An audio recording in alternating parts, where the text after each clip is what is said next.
बोलो जयकारा बोल मेरे श्री गुरु महाराज की जय। सभी गुरुमुख प्रेमियों से सप्रेम जय सच्चिदानंद।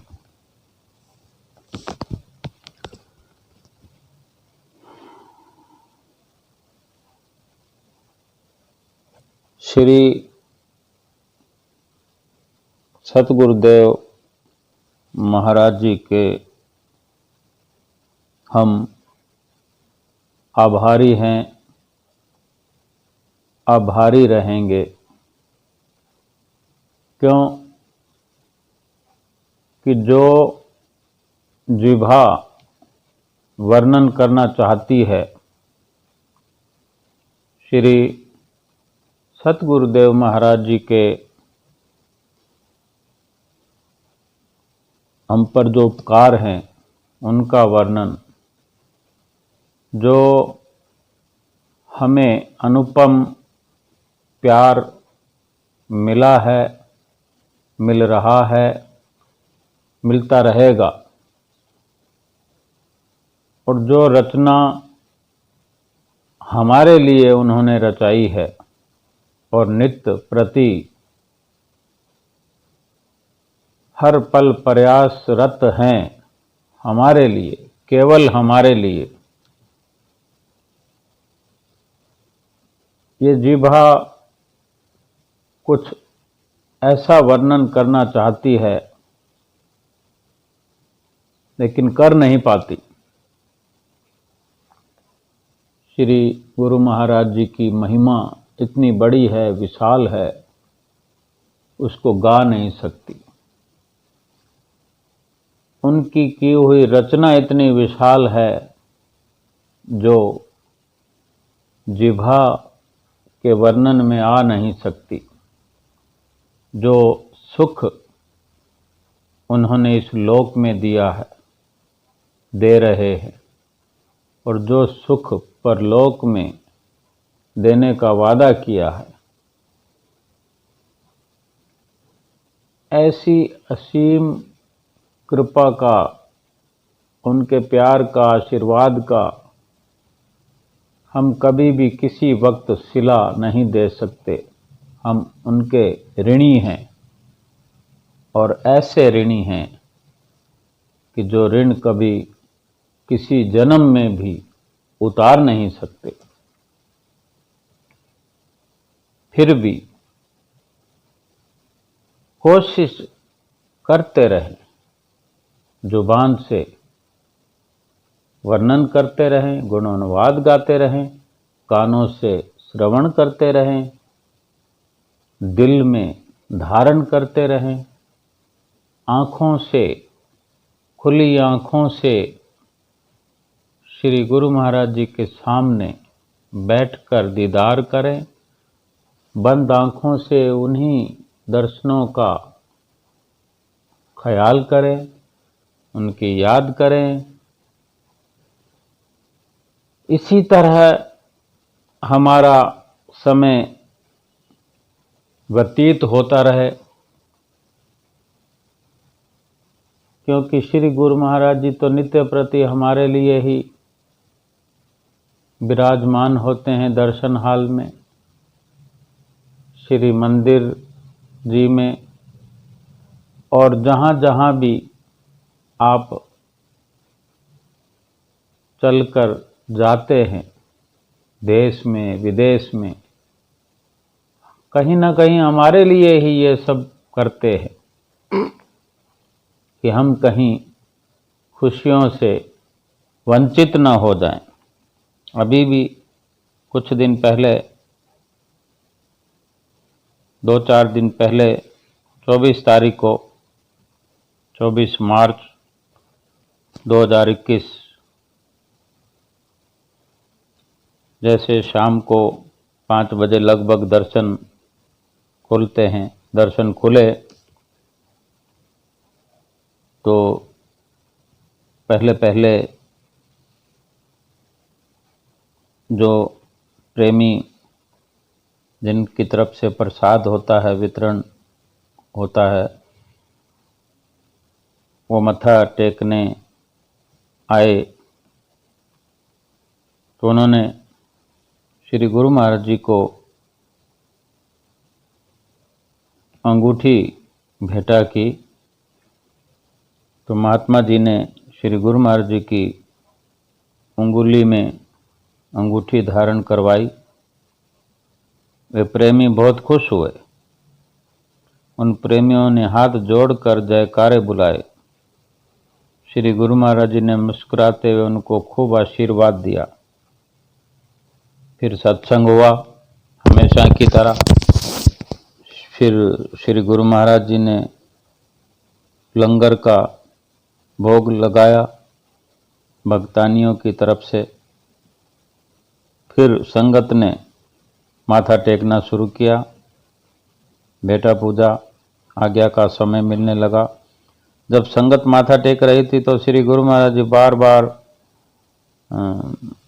महात्मा जी को बुलाकर फरमाते रहे विशेष हिदायत कि सभी से कहो कि सोशल डिस्टेंसिंग का पूर्ण रूप से पालन किया जाए। आज्ञा का पालन हुआ। महात्मा लोगों ने अनाउंसमेंट करवाई कि सारी संगत सोशल डिस्टेंसिंग का पालन करे और मास्क पहन कर आए। संगत चलती रही, माथा टेकती रही। श्री गुरु महाराज जी को कितनी चिंता है हमारे, हर तरह से चिंता करते हैं। आप त्रिलोकी के मालिक हैं, फिर भी हमें संसार में रहने की विधि, संसार में रहने के तरीके बताते रहते हैं कि कहीं से हमसे चूक ना हो जाए, भूल ना हो जाए, जिससे हम कहीं परेशानी में ना आ जाएं। तो कितना प्यार से हमें दरबार के नियम तो करवाते हैं और संसार में रहने के लिए भी हमें हिदायत करते हैं कि इस तरीके से भली भांति संसार में रह सकते हो, जो कि सोशल डिस्टेंसिंग के बारे में समझाया, मास्क लगाने के बारे में समझाया। इसी तरह संगत चलती रही। एक भक्तानी श्री गुरु महाराज जी को एक डमरू भेंटा करने के लाई। जैसे डमरू महात्मा जी के पास पहुंचा, महात्मा जी डमरू लेकर श्री गुरु महाराज जी के नज़दीक गए और गुरु महाराज जी ने डमरू को डमरू की तरह नहीं बजाया। एक हाथ से बजता है डमरू, एक हाथ से नहीं बजाया। छोटे से डमरू को दोनों हाथों में लेकर, दोनों हाथों से उसको ढोलकी की तरह बजाया। सारी संगत देखकर खूब खुश हुई, मुस्कुराई और जयकारे बुलाए। कितनी लीलाएं करते हैं हम गुरुमुख प्रेमियों के लिए। अपनी शुद्ध बुद्ध भुला देते हैं श्री गुरु महाराज जी। अपने शरीर की, तन की शुद्ध बुद्ध भुलाकर अपने तन पर कष्ट झेलते हुए, कष्टों की परवाह न करते हुए हमें खुशियां बख्शते हैं। फिर दो छोटे छोटे बच्चे आए माथा टेकने के लिए। उन्होंने विनती की कि स्वामी जी हमारे एग्जाम है, कृपा करके हमें पेन दे दीजिए। महात्मा जी ने 2 पेन श्री गुरु महाराज जी को दिए। श्री गुरु महाराज जी ने उन पेन को अपने कर कमल में लिया। फिर महात्मा जी को देते हुए फरमाया कि ये उन बच्चों को दे दो। श्री गुरु महाराज जी ने उन बच्चों को फिर खूब आशीर्वाद दिया। इसी तरह संगत धीरे धीरे माथा टेकती रही। एक भक्तानी एक बहुत बड़ा ग्रीटिंग कार्ड लेकर आई जिस पर एक दोहा लिखा हुआ था। हम कई बार देखते हैं बड़े बड़े कार्ड लाइनों में होते हैं जो दोनों हाथों को ऊपर किए हुए, दूर से वो गुरुमुख प्रेमी जो हैं, भगत हों या भक्तानियाँ हों, जो भी लाते हैं ऐसी कोई विशेष चीज़ अपने प्रीतम प्यारे के लिए, तो दोनों हाथों को उठाकर दूर से दिखाते चलते आते हैं कि श्री गुरु महाराज जी की लगातार नज़र पड़ती रहे, दृष्टि पड़ती रहे और बैठी हुई संगत भी उत्साहित होकर देखती है कि देखें क्या लेके आए हैं, भगत जी क्या लाए हैं, बहन जी क्या लाए हैं। तो बहुत बड़ा ग्रीटिंग कार्ड था जिस पर दोहा लिखा हुआ था। श्री गुरु महाराज जी दोहा पढ़ते हुए बार बार उसकी तरफ दृष्टि डालते रहे, क्योंकि बड़े बड़े अक्षरों में होता है तो दूर से पढ़ा जाता है। और वो प्रेमी गुरमुख जो भक्त्यानी दोहा लाई थी, गुरु महाराज जी ने पढ़ा, पूरा पढ़कर मुस्कुराते हुए उसे खूब सारा आशीर्वाद दिया। जब संगत ने माथा टेक लिया तो फिर इसी तरह नाचने वाला भजन शुरू हो गया। संगत नाचने के लिए उठ खड़ी हुई, इशारा होते ही रोज संगत खड़ी हो जाती है, कई बार इशारे के बिना ही खड़ी हो जाती है। उनको पता है भजन शुरू हुआ तो नाच भी होगा, भजन भी बोलेगा। जैसे भजन शुरू हुआ तो संगत नाचने के लिए तैयार हो गई और श्री गुरु महाराज ने महात्मा जी द्वारा संगत को नाचने के लिए मना करवा दिया, नहीं नाचने का इशारा करवाया। सारी संगत फिर बैठ गई। इसी तरह श्री गुरु महाराज जी उठ खड़े हुए। श्री गुरु महाराज जी सबको आशीर्वाद दे रहे थे। सारी संगत जयकारे बुला रही थी। श्री गुरु महाराज जी ने दोनों कर कमलों को उठाते हुए ताली बजाना शुरू कर दिया। सारी संगत ने जयकारे लगाए और फिर बैठे बैठे सभी गुरमुख प्रेमी, सारी संगत बैठे बैठे नाचने के साथ साथ नाचते रहे, हिलते रहे और ताली बजाते रहे। इसी तरह श्री गुरु महाराज जी मुस्कुराते हुए सबको आशीर्वाद देते हुए श्री अंदर चले गए। कितनी वास्तविकता है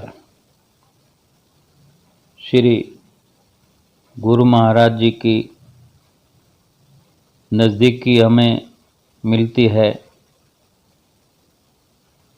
अगर हमारे अंदर कमियां समाप्त होती जाएं, हमारे अंदर अहंकार है, आत्म सम्मान की कमी है, किसी भी स्थिति में अगर हम प्रतिक्रिया जताते हैं या हमें तकलीफ होती है तो इसकी वजह हमारा अहंकार ही है। और अगर हम स्थिर रहते हैं और अपने आप पर विश्वास करते हैं तो ये हमारा आत्म सम्मान है।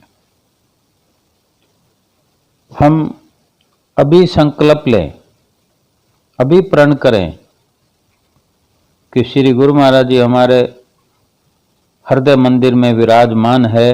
आज से हम स्थिर हो जाएं, अपने आप पे विश्वास करें, श्री सद्गुरुदेव महाराज जी पर विश्वास करें, हमारे दुख दर्द मिट जाएंगे। जब जब चोट पड़ी दुखन की, तब तब भजन किया रे।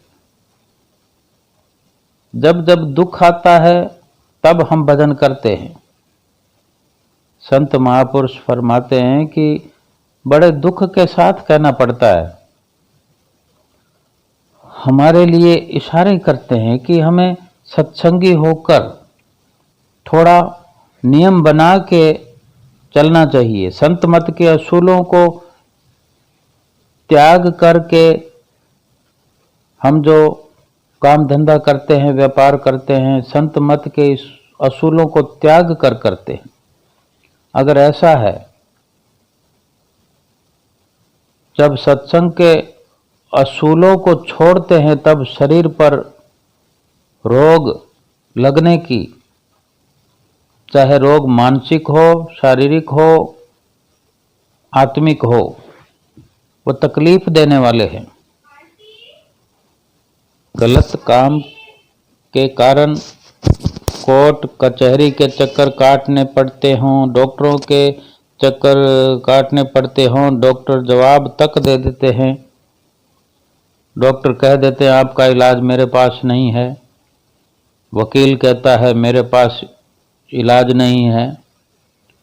और जब सब तरफ से निराश हो जाते हैं हम, तब कहते हैं चलो अब गुरु महाराज जी के पास बैठो, कोने में बैठो, प्रार्थना करें। फिर भजन में हम बैठते हैं, उसी नाम को जपते हैं जो हमें नित्य प्रति सिखाया जाता है। फिर संत दयालु होते हैं, रियायत कर देते हैं, लेकिन हमको विचार करना चाहिए कि जिस काम को नित्य प्रति करना है और जिस काम को नहीं करना है, बिल्कुल हम ये समझ कर चलें जो गलत कार्य हैं। अगर रुपया कमाया और वही रुपया अपने ऊपर लगाया, फिर रुपया कमाते कमाते हमने अपनी सेहत बिगाड़ ली, तंदुरुस्ती खो दी हमने, और रुपया कमा लिया। फिर उसी तंदुरुस्ती को, उसी सेहत को संभालने के लिए वो रुपया खो दिया। तो इससे तो अच्छा था कि रुपए को उसी तरह से कमाया जाता कि भगवान का नाम लगातार लेते रहें और अपने मुकद्दर पर विश्वास करते हुए, संत मत के असूलों पर चलते हुए, श्री गुरु महाराज जी की रहनुमाई में चलकर, नित्य नियमों की पालना करते हुए, भजन सुमरन करते हुए, जो अपने आप सहज में पुरुषार्थ मात्र करने से जो धन एकत्र हो, फिर उस धन को अपनी सेहत को ठीक करने के लिए खर्च नहीं किया जाएगा। सेहत खराब ही नहीं होगी, सेहत का सुख मिलेगा हमें, आत्मा तंदुरुस्त रहेगी, सेहत भी ठीक रहेगी, कहीं से कोई गिला शिकवा नहीं रहेगा। जो रुपया पैसा हमारे पास रहना नहीं है, उसी को कमाने के लिए दिन रात अगर हम लगे रहें, और जो साथ में जाने वाली वस्तु है भगवान का नाम सुमरन, उसको लगातार भूल कर हम अपना समय खर्च कर दें, अपने सेहत, अपनी तंदुरुस्ती बिगाड़ लें, यहाँ तक कि ये शरीर एक न एक दिन मिट्टी में मिल जाएगा और साथ में इस शरीर से किए हुए कर्म जो हमारे साथ जाएंगे और उनका लगातार हमें भोग भोगना पड़ेगा और 84 लाख योनियों में चले जाएं। तो ये इस मनुष्य शरीर की उपलब्धि नहीं थी कि इस मनुष्य शरीर को पाकर हम ऐसे काम करें जिससे 84 लाख योनियां मिले, बल्कि इस शरीर की उपलब्धि ये है, इसका शरीर का लक्ष्य ये होना चाहिए कि जीवात्मा इस शरीर में आकर भगवान की भजन बंदगी करे। जो भजन बंदगी करते हैं वो भी रुपया तो कमाते ही हैं, वो भी खाते पीते हैं, अच्छा खाते हैं, अच्छा पहनते हैं, उनका खान पान पहरान और उनके विचार सादगी वाले होते हैं, जो प्रभु को अच्छे लगते हैं। भगवान की प्रसन्नता उतरती है उन पर, और जिन पर भगवान की प्रसन्नता उतरती हो, फिर उसके लिए पश्चाताप नहीं होता। कहते हैं, आया था किस काम को तू सोया चादर तान, सूरत संभाल ए गाफिल अपना आप पहचान, माला फेरत जुग भया फिरा न मन का फेर, कर का मन का डार दे मन का फेर। कि सुमरन इस तरह होना चाहिए कि मन के अंदर लगातार तब्दीलियां होती रहे, अपनी सुरती को संसार से हटाकर प्रभु नाम के चरणों में हम जोड़ते जाएं, और हमें नजर आना चाहिए कि हमारा संसार से चित्त उठ रहा है, हमारी सुरती संसार से हट रही है, संसार में रहकर संसार से न्यारे होकर रहना है। यही संतों महापुरुषों की हमें नित्य प्रति शिक्षा मिलती है, हिदायत मिलती है, और उनके बताए हुए रास्ते पर चलने से हमारी सुरती पाक साफ होकर प्रभु ध्यान में लगकर हर वक्त निष्काम कर्म करते हुए अपना परलोक सुहेला करती है। बोलो जयकारा बोल मेरे श्री गुरु महाराज की जय।